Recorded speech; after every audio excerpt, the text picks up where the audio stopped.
Good morning, students. As we have already discussed Indian Contract Act 1872, where all essentials of contract have been discussed. Then we have discussed Sales of Good Act 1930, where rights of unpaid seller have been discussed. Then we have started the discussion of negotiable instruments. And as definition we have already discussed, then today I have taken the topic of types of negotiable instrument. There are two types of negotiable instrument. One is negotiable by statute and another is negotiable by custom or usage. As far as statute is concerned, section 13 maintain three kinds. One is promissory note, then bills of exchange, and finally is check. As far as custom and usage is concerned, we have so many examples, and in that, government promissory notes, bankers drafts and pay orders, hundi, delivery orders, railway receipts for goods have been held to be negotiable by usage or custom.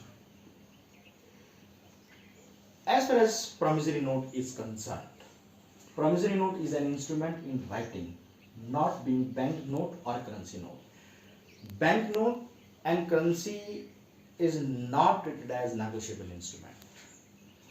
Containing an unconditional undertaking. The undertaking must be unconditional, signed by the maker, who makes the negotiable instrument. Signed by the maker, it is must to pay a certain sum of money only to. Payment must be in the form of money, and the sum and amount must be certain. It should be definite. In order to order of. It cannot be request. It cannot be, you can say simply, the negotiable instrument requires order. That's why it's to order of a certain person. Person must be defined to whom the instrument is issued, means for whom it is maker issued, and to the bearer of the instrument and holder of the instrument under section 4. There are certain essentials of promissory note. One is writing.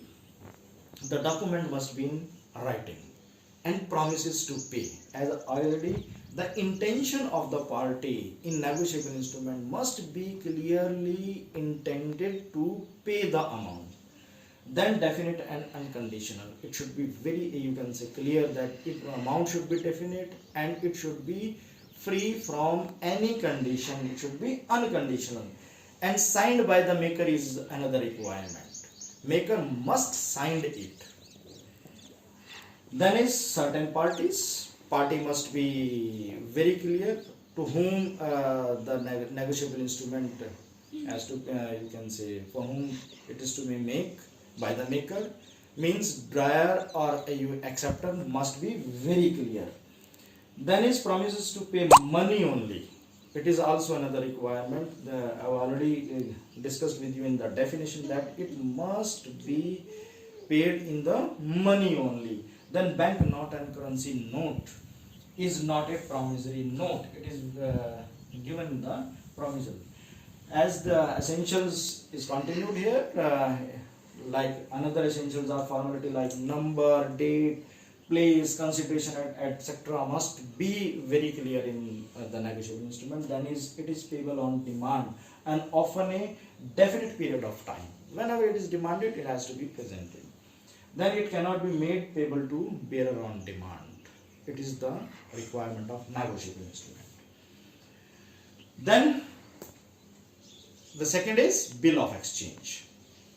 A bill of exchange is an instrument in writing containing an unconditional order signed by the maker, directing a certain person to pay a certain sum of money only to, or to the order of a certain person, or to the bearer of the instrument. Under section 5, it is maintained. There are three parties to bill of exchange: the drawer, dry, and the pay. Right? Dryer who makes the instrument, dryer who accepts the instrument, and pay who has to pay the amount. The person who gives the order to pay or who makes the bill is called the dryer. The person who is directed to pay is called the dryer. When the dryer accepts the bill, he is called the acceptor. The person to whom the payment is to be made is called the pay. Now come on essential elements of bill. The same as we have discussed in promissory note. It must be in writing. It must contain an order to pay. The order must be unconditional. These are the same conditions. It requires three parties. This is the difference in promissory note, or maybe locally called as per note. It has two parties, for the promisor or the dryer and the payee, where maker and acceptor is the only two party. But here we have three parties: the dryer, dry, and the payee. The party must be certain. It must signed by the dryer. It is the condition, or you can say essential elements of bill. The sum payable must be certain. It is the same as in promissory note. It must contain an order to pay money. It must contain an order to pay money. Here, up to this amount, this level, we have noticed one great difference. That is, it has three party, but in promissory note we have two party only. The formalities relating to number, date, place, and consideration, though usually found on bills, are, and it is very clear, they are given in instrument, but essentially not, they are not essential by law. But a bill must be affixed with necessary stamp. Stamp is required.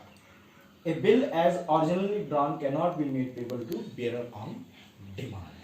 This is should be very clear. Now, after bill of exchange, the third is check. A check is a bill of exchange drawn upon a specified banker and payable on demand, and it includes the electronic image of truncated check and a check in the electronic form. Qualification of check. A check is a species of a bill of exchange. There are no doubt there is a difference between the both terms. Bill of exchange and check has difference, but it has following two additional qualification. It is always drawn on a specified banker. It is always payable on demand. Therefore, all checks are bills of exchange, but all bills of exchange are not check. Means there are certain essentials are required in bills of exchange to become a check, or to make it as a check. A check must have all essentials requisites of a bill of exchange. A check must have all essentials. It must be signed by the dryer. It must contain an unconditional order on a specified banker to pay certain sum of money to or to the order of specified person of the bearer of check. Then is marking of check. It is usually not traditionally followed in India, but right now we must know about this, because crossing of check, specific check or restricted check is you can say already in very you can say in trends. A check does not require acceptance in ordinary course of business, as it is intended for immediate payment. The custom among bankers to mark check as good for payment does not amount to an acceptance. Marking is the writing on a check by the dry banker that it would be honored when it is duly presented for the payment. When it is duly presented for the payment.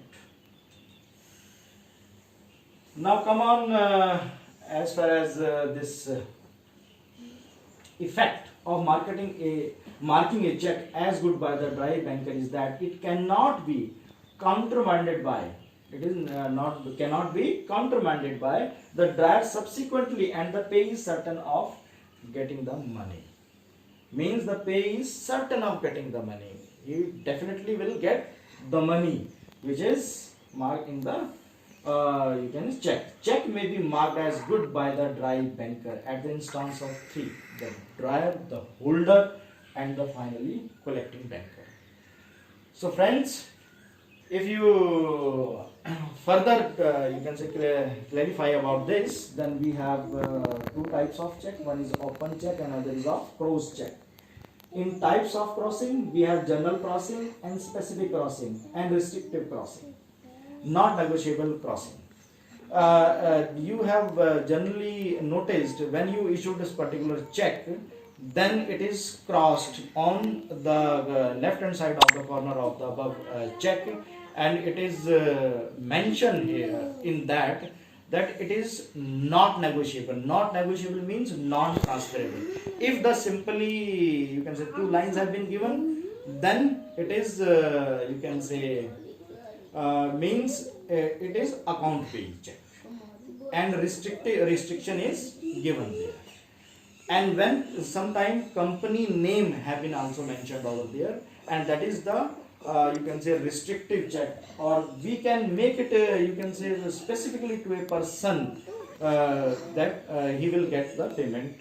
When we specify a name of the person, then it will become a restrictive crossing check.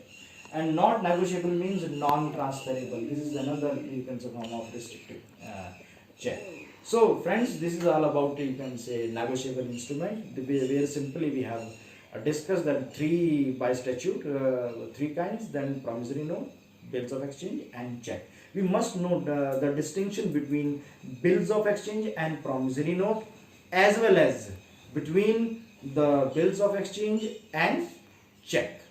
Then we can understand about crossing of marking of check, where crossing of check is another important thing. Where open check is the you can say the risk is there. So to avoid that risk, the bankers have given another the cross check option, where we can restrict the check, we can cross the check to a specific person. So thank you very much. Thanks for